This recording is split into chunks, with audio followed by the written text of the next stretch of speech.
Viename Lietuvos sodų gyvena graži bendruomenė. Sodininkai vieni pas kitus lankosi, mokosi, džiaugiasi pasiekimais, dalinasi patirtimi. Žodžiu, geri bičiuliai. Sodų seniūnas Alfredas vienintelis bendruomenėje turėjo juostinį magnetofoną ir radiją. Todėl dažniausiai daugelis vakarodavo pas seniūną. Vieną vakarą seniūnas turėjo ypatingų svečių iš Austrijos, Turkijos. Svečias atvežė sodininkams būgnelių, naujų juostų bei savo tradicijų. Vakaras tądien soduose užsitęsė. Serami sodininkams pasakojo apie dalykus, kuriuos matė pasaulyje. Pasakojo apie skirtingus žmones, apie sodininkams nematytus ir negirdėtus dalykus.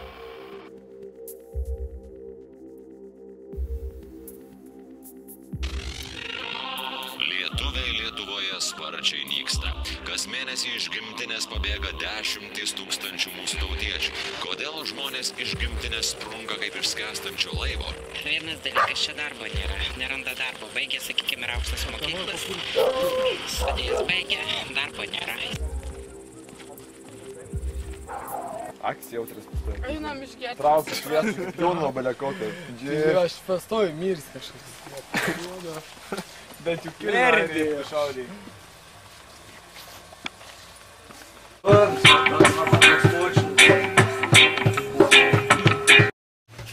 Nežinau.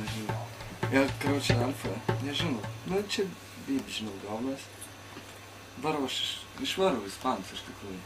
Ne, palauk, žinau, tu išvažiuoji? Jo. O kodėl išvažiuoji? Nu ką, čia ne kas čia gaunas, nu. Mes gaunam. Nu ką, darbas. Kiek čia galim pačelti? Ne, nežinau, bet nesibodo. Noris kažko naujo. Tu švari, nevaryk. Nu ką, žinau, noris kažko naujo iš tikrųjų. Naujo čia randam visur. Nu kiek, gal, ne, nori naujų kraštų. Nu, neužilgai, jau bilietas nusipirk. Bilietas nusipirk, tai nesąmonė. Jo, darbas savai. Kuo geriau negu čia Lietuvoje. Aišku geriau, nors nemyniu.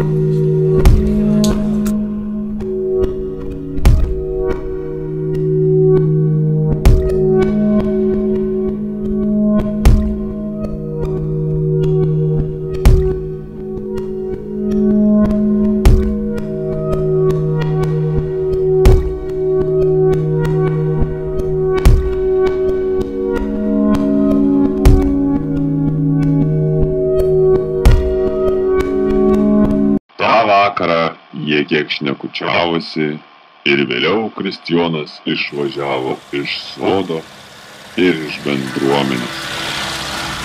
Kristijonas rašydavo laiškus ir ragindavo sodininkus važiuoti pasisvečiuoti, o galbūt ir apsigyventi. Dalis bendruomenės taip ir padarė. Nepraėjus mėnesiui seniūno geriausia draugė pasisako, kad išvažiuoja apsistoti pas Kristijoną. Seniūnas labai nusiminė.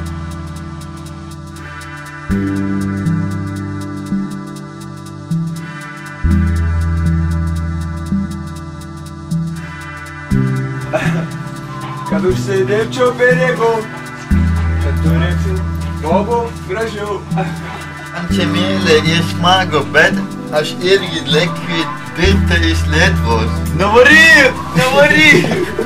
Ne, nevaryk! Palikti tėvynę sunkus sprendimas. Tačiau vis daugiau Lietuvos žmonių jam ryžtasi ir vis daugiau svarsto tokią galimybę. Raminamės, kad tai natūrali sunkmečio pasekmė. Kita vertus, mūsų šalį palieka ne tik vargo prispirti bedarbiai. Jie išvažiuoja į svetimą šalis, nes pasijuto svetimi savame krašte.